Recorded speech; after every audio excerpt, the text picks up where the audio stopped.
estamos de nuevo en la casa con la familia, haciendo las cosas, la comida.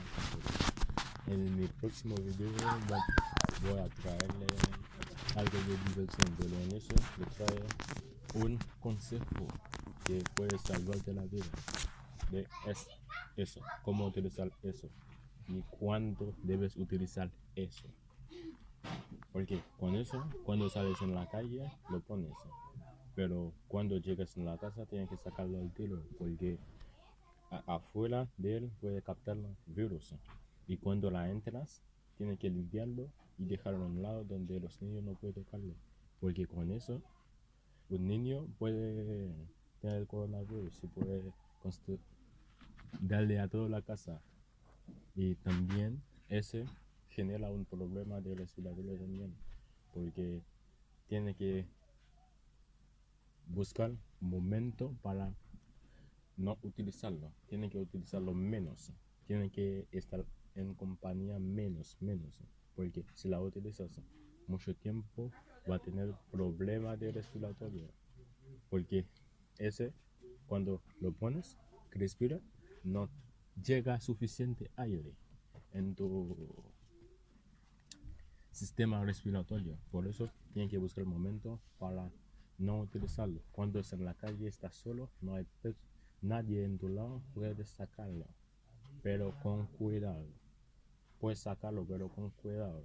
Tienes que buscar mucho tiempo para no utilizarlo. Va a ser bueno para tu sistema respiratorio. Y también cuando estás en compañía, tienes que buscar el momento para utilizarlo, porque si lo utilizas demasiado, tu sistema respiratorio no va a llegar a suficiente aire para respirar. Y también quiero hacerlo en mi idioma para que para que entienda la persona que no habla español. Eso, mascarilla y pour bouche. Faut battre pour pas utiliser mucho en pile temps, parce que l'on utilise en pile temps, la mal pour respirer, et l'aile mal pour respirer, on a un problème respiratoire.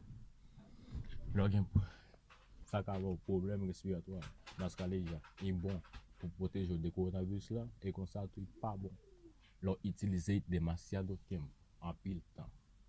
Il va bon pour ça, et ça fait faut chercher qui gens pour nous pas utiliser plus parce que nous utiliser. Faut nous pas tellement joindre avec l'autre monde. Faut nous créer plus de temps pour nous seuls, pour nos familles, parce que quarantaine est bon pour en famille, non pour aller visiter l'autre côté. Parce que gens à produit, ils fait mascarilla, ils fait un gens pour les pas tellement rentrer dans eux. Les pas tellement rentrer dans eux et pour utiliser en pile, ou quand même arriver mourir. Parce que faut respirer, mais ou pas qu'à sacal pendant ou dans un groupe moun en tout. Il y a un moun qui a une maladie et le retirer là, c'est là ça virus là partagé. Et conseil ça me porter pour nous para los haitianos que no entiendes, para todos los blancos, todos los extranjeros, pour tout haïtien parmi eux, frères, amis, tout me petit conseil ça vous. Connaît qui gens n'a utilisé mascarilla parce qu'il est bon pour santé ou il détruit santé ou tout. Et ça me devine pour nous, souscrivez dans la chaîne pour plus de vidéos. Souscrivez pour la ma vidéo. Hasta luego.